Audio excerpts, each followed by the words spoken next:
మధ్యాహ్న భోజన పథక కార్మికుల సమస్యలు పరిష్కరించాలని ఏఐటీయూసీ జిల్లా కార్యదర్శి దేవేందర్ డిమాండ్ చేశారు. ఆదిలాబాద్ పట్టణంలోని డీఈఓ కార్యాలయం ఎదుట నల్ల రిబ్బన్లతో కార్మికులతో కలిసి ధర్నా చేపట్టారు. కోడిగుడ్లను ప్రభుత్వం సరఫరా చేయాలని, లేని పక్షంలో కోడిగుడ్లపై ధరను పెంచి ఇవ్వాలని కోరారు. విద్యార్థులకు పౌష్టికాహారం అందిస్తున్న మధ్యాహ్న భోజన పథక కార్మికుల సమస్యలను కేంద్ర రాష్ట్ర ప్రభుత్వాలు పట్టించుకోవడం లేదు అన్నారు. ఇప్పటికైనా భోజన కార్మికుల డిమాండ్లపై ప్రభుత్వం స్పందించి న్యాయం చేయాలని కోరారు.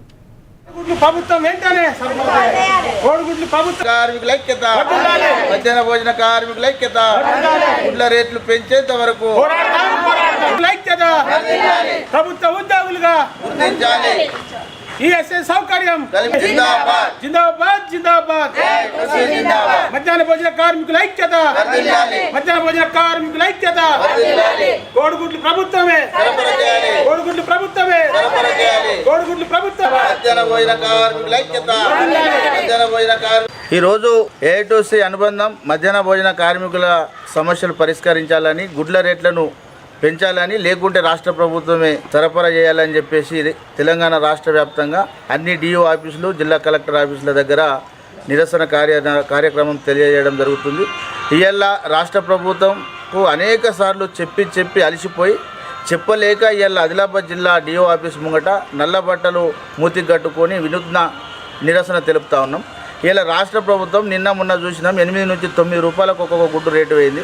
ఇలా కార్మికులకు బిల్లులు అందక ఆ రేట్లు ఇక్కడ ఇచ్చే ప్రభుత్వం ఒక రేటు అయితే ఇక్కడ పెరుగుతున్నది ఒక రేటు కాబట్టి కార్మికులు కొని తెచ్చి పెట్టలేని పరిస్థితిలో ఉన్నారు.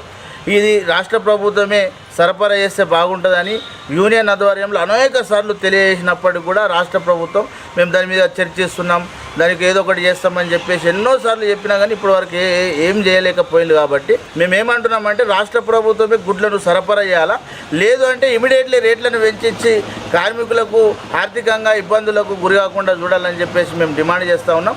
లేని పక్షంలో రేపు ఎల్లుండి మా రాష్ట్ర మహాసభలు ఉన్న యూనియన్ మధ్యాహ్న భోజన కార్మికులే ఆ మధ్యాహ్న భోజన కార్మికుల రాష్ట్ర 4వ మహాసభలలో మిలిటెంట్గా కార్యాచరణను రూపొందించుకొని తెలంగాణ రాష్ట్ర వ్యాప్తంగా అవసరమైతే విధులు బహిష్కరించి మధ్యాహ్న భోజన కార్మికులు ఇలా నేటి బాలలే రేపటి పౌరులు రక్తహీనతకు గురి కావద్దని చెప్పేసి, డ్రాపింగ్ కావద్దని పెంచాలని చెప్పేసి మధ్యాహ్న భోజన పథకం తీసుకొచ్చారు గత 20-24 సంవత్సరాల క్రితము.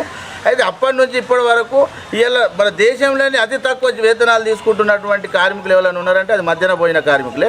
వాళ్ళు ఇంకా గుడ్ల రేట్లు పెంచి వాళ్ళు అదనంగా డబ్బులు పెట్టి ఎక్కడికి వెళ్ళి తీసుకొస్తారు. ఇది రాష్ట్ర ప్రభుత్వము, కేంద్ర ప్రభుత్వం దృష్టి సారించి వెంటనే